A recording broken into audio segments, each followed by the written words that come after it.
Hello everyone, so today I thought that it'd be very fun to rank the songs on Taylor Swift's Lover album. If you guys want to skip right to my ranking, all the times on the screen right here to where you guys can skip to. Also, if you guys want to skip around in the video, the whole video will be timestamped. Check down below in my description for that. And let's get into some quick disclaimers. Number one, this is just my personal opinion. I'd like to hear yours down below. Just please keep it respectful.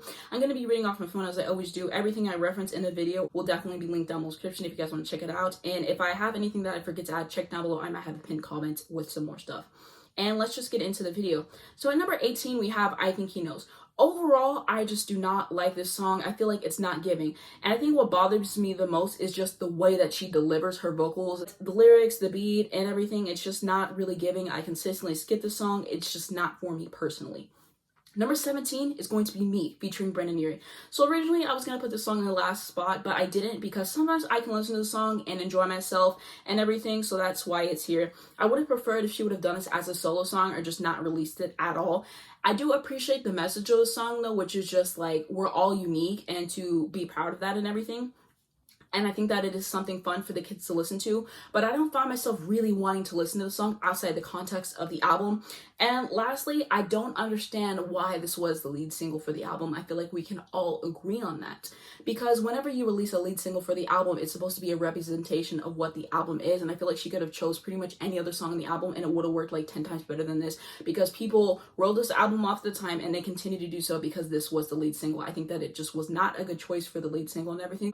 Is it my least favorite Taylor Swift song of all time? No, it's not. There's songs that I like less than this song, but it's just not one I find myself personally running to. At number 16, we have You Need to Calm Down. I understand that people have a problem with the song and think that it was performative and cringeworthy and everything, and I do agree with those points. However, I must say that the song is catchy and I can enjoy myself listening to it, which is why it's at number 16. At number 15 is going to be Paper Rings. So I used to really hate this song and I didn't get the appeal of why people would go back and listen to the song or whatever. And now that I've listened to it a lot more, it has grown on me. I don't find myself wanting to skip the song anymore, and it's really come a long way for me personally. However, it's still not one of my favorite songs on the album, but I think that it's a cute song and she's just saying like, I don't need all these bells and whistles in a relationship. Number 14 is going to be The Man. So I think that this is a great song. She's just talking about the sexism that she's faced in her career and how things would be different if she was a man. And I really like whenever she says, I'd be a fearless leader, I'd be an alpha type, when everyone believes you, what's that like? I don't find myself listening to it as much as I used to. That's why it is in this spot, but I think that it is a great song. If you haven't heard this album already, I think that it is definitely worth your time. Number 13 is going to be I Forgot That You Existed. So I think that this is a very enjoyable opening track. I tend to really like her opening tracks. And what really stands out about this track for me is that you can spend so much time in one person, whether that's a friendship or relationship, whatever, just focusing on them and worrying about them and whatever. And then you move on from that and one day you're reminiscing and thinking about it and you're like, wow, I forgot that you existed. And that's a nice point to get to because you've healed from that. It doesn't bother you anymore. And that is just what this song is about. I think that it's fun. I think that it's catchy and I really like it. And number 12 is going to be London Boy. So for me, this is just a lot of fun to listen to. I really like it. I think that it's a bop.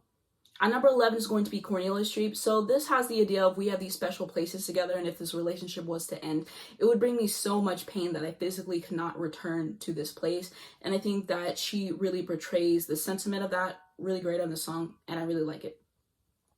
Number 10 is going to be Afterglow. So this is just about admitting you're wrong and apologizing in a relationship. I love it. And whenever she says, fighting with a true love is boxing with no gloves. Chemistry till it blows up. There's no us. Why'd I have to break what I love so much? It's on your face and I'm to blame.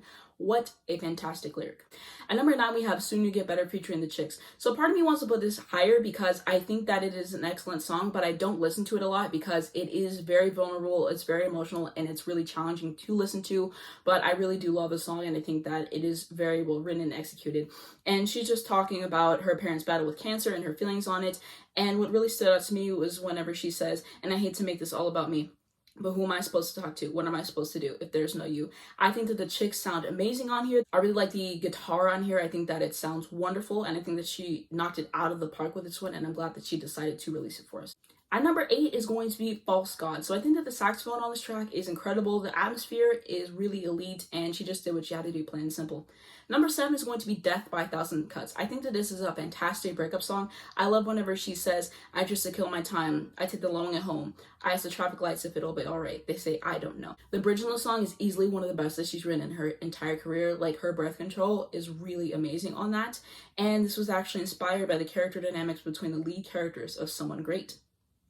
At number 6, we have It's Nice to Have a Friend. So this song has grown on me a lot. I really like how peaceful it feels, and I think that it's such a pretty song overall, and it is really needed, especially with the place and the track listing having it be right after me and right in between daylight. So, you listen to the song and you get prepared for daylight, and, the transition into that, chef's kiss. And I really appreciate the song. Definitely underrated in my opinion. My favorite lyric is whenever she says, you've been stressed out lately. Yeah, me too.